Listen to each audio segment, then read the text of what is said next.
నమస్తే, welcome to Rudra TV. T20 world cup semifinal match తర్వాత Bharat cricket లో మరో కొత్త వివాదం మొదలైంది.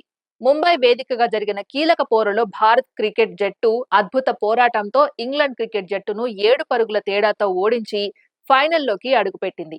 మొదట బ్యాటింగ్ చేసిన భారత్ నిర్ణీత ఓవర్లలో 254 పరుగుల భారీ స్కోరు సాధించి ఇంగ్లాండ్ ముందు కఠిన లక్ష్యాన్ని ఉంచింది. ఈ లక్ష్యాన్ని ఛేదించేందుకు ఇంగ్లాండ్ బ్యాటర్లు ప్రారంభం నుంచే దూకుడుగా ఆడారు. ముఖ్యంగా యువ ఆటగాడు బెత్తెల్ భారత బౌలర్లపై ఎదురు దాడికి దిగుతూ కేవలం 48 బంతుల్లోనే 105 పరుగులు చేసి మ్యాచ్ ను చివరి వరకు ఉత్కంఠభరితంగా మార్చాడు. ఒక దశలో మ్యాచ్ పూర్తిగా ఇంగ్లాండ్ చేతుల్లోకి వెళ్లిపోయినట్లే కనిపించింది. కానీ చివరి ఓవర్లలో భారత బౌలర్లు కట్టుదిట్టంగా బౌలింగ్ చేయడంతో మ్యాచ్ మలుపు తిరిగి భారత్ విజయం సాధించింది. అయితే మ్యాచ్ ముగిసిన తర్వాత అసలు కథ మైదానంలో కాకుండా సోషల్ మీడియాలో మొదలైంది. సెమీఫైనల్ ను ప్రత్యక్షంగా వీక్షించేందుకు స్టేడియానికి వచ్చిన మహేంద్ర సింగ్ ధోని కారణంగానే భారత్ గెలిచిందని ఆయన అభిమానులు పెద్ద ఎత్తున ప్రచారం మొదలుపెట్టారు. మ్యాచ్ జరుగుతున్న సమయంలో ధోని తన భార్య సాక్షి ధోనితో కలిసి స్టేడియంలో కనిపించగా కెమెరాలు పలుమార్లు ఆయనపై ఫోకస్ చేశాయి. ఇదే సమయంలో ఇన్నింగ్స్ విరామ సమయంలో ధోని భారత్ డ్రెస్సింగ్ రూమ్ లకు వెళ్లి ఆటగాళ్లతో మాట్లాడాడని, మ్యాచ్ పరిస్థితిపై కీలక వ్యూహాలు చెప్పారని సోషల్ మీడియాలో కథలు ప్రచారం కావడం మొదలైంది. అనుభవజ్ఞుడైన మాజీ కెప్టెన్ గా ధోని ఇచ్చిన సూచనలే చివరి ఓవర్లలో బౌలర్లు ఎలా బౌలింగ్ చేయాలో, ఫీల్డ్ ఎలా సెట్ చేయాలో ప్రభావం చూపాయని అభిమానులు వాదిస్తున్నారు. ధోని స్టేడియంలోకి వస్తే మ్యాచ్ టర్న్ అవుతుంది, కెప్టెన్ కూల్ అదే మ్యాజిక్ చూపించాడు, డ్రెస్సింగ్ రూమ్ లో ధోని మాటే ఫైనల్ అంటూ అభిమానులు పోస్టులు వరుసగా పెడుతున్నారు.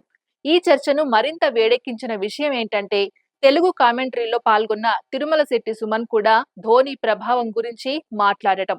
ధోని అనుభవం టీంకు ఎప్పుడు ఉపయోగపడుతుందని ఆయన వ్యాఖ్యానించడంతో ఈ ప్రచారం మరింత వైరల్ అయింది.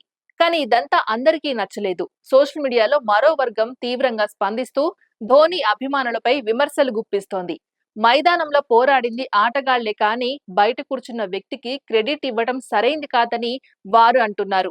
ముఖ్యంగా ప్రస్తుత కెప్టెన్ సూర్యకుమార్ యాదవ్ నాయకత్వాన్ని, బౌలర్ల కృషిని, ఫీల్డర్ల అద్భుత ప్రదర్శనను పక్కన పెట్టి మొత్తం విజయాన్ని ధోనీకి కట్టబెట్టడం సరైంది కాదని విమర్శిస్తున్నారు. కొందరైతే ఇది పూర్తిగా ధోని భజన అంటూ కౌంటర్లు పేలుస్తున్నారు. మరోవైపు ధోని అభిమానులు కూడా వెనక్కి తగ్గడం లేదు. ధోని భారత క్రికెట్ కు లెజెండ్ అని, అతని ఉనికే టీంకు నమ్మకం ఇస్తుందని వారు వాదిస్తున్నారు. మ్యాచ్ సమయంలో డ్రెస్సింగ్ రూమ్ లోకి వెళ్లి సూచనలు చేయడం సాధారణమే అని, జట్టు మాజీ కెప్టెన్ గా అతనికి ఒక హక్కు ఉంటుందని చెబుతున్నారు. కానీ విమర్శకులు మాత్రం మరోలా చెబుతున్నారు. మ్యాచ్ ఫలితాన్ని ఒక వ్యక్తితో ముడిపెట్టడం టీమ్ స్పిరిట్ కు వ్యతిరేకమని, భారత జట్టులోని ఆటగాళ్ల ప్రతిభను తగ్గించి చూపడమే అవుతుందని అంటున్నారు. ఈ వాదోపవాదాల మధ్య సోషల్ మీడియాలో మీమ్స్, ట్రోల్స్, కౌంటర్లు వరుసగా వెల్లువెత్తుతున్నాయి. ఒకవైపు ధోని ఉన్నాడు కాబట్టే భారత్ గెలిచింది అనే పోస్టులు వైరల్ అవుతుంటే, మరోవైపు మైదానంలో ఆడింది ధోని కాదు అంటూ ప్రతివాదాలు వస్తున్నాయి. ఇంతలోనే మరో చర్చ కూడా మొదలైంది. ధోని నిజంగానే డ్రెస్సింగ్ రూమ్ లోకి వెళ్లి వ్యూహాలు చెప్పాడా, లేక ఇది పూర్తిగా సోషల్ మీడియాలో తయారైన కథేనా అనే సందేహాలు కూడా వ్యక్తమవుతున్నాయి. భారత జట్టు ఫైనల్లో న్యూజిలాండ్ క్రికెట్ జట్టుతో తలపడబోతున్న నేపథ్యంలో ఈ వివాదం మరింత వేడెక్కే అవకాశం ఉందని క్రికెట్ అభిమానులు భావిస్తున్నారు. ఫైనల్ మ్యాచ్ లో కూడా ధోని స్టేడియానికి వస్తాడా, వస్తే మళ్లీ ఇదే చర్చ మొదలవుతుందా అనే ప్రశ్నలు కూడా సోషల్ మీడియాలో వినిపిస్తున్నాయి. మొత్తానికి సెమీఫైనల్ మ్యాచ్ లో భారత్ అద్భుత విజయం సాధించినప్పటికీ ఆ విజయానికి అసలు క్రెడిట్ ఎవరికన్నది ఇప్పుడు పెద్ద చర్చగా మారింది. మ్యాచ్ ముగిసినా ఈ వివాదం మాత్రం ఇంకా ముగిసేలా కనిపించడం లేదు. టీమిండియా ఫైనల్లో విజయం సాధిస్తే ఈ క్రెడిట్ పోరు మరింత పెరిగే అవకాశం ఉందని క్రికెట్ వర్గాలు కూడా అంచనా వేస్తున్నాయి. ఇది ఇవాల్టి అప్డేట్. మరో అప్డేట్ తో మళ్ళీ కలుద్దాం. అంతవరకు చూస్తూనే ఉండండి రుద్రా టీవీ.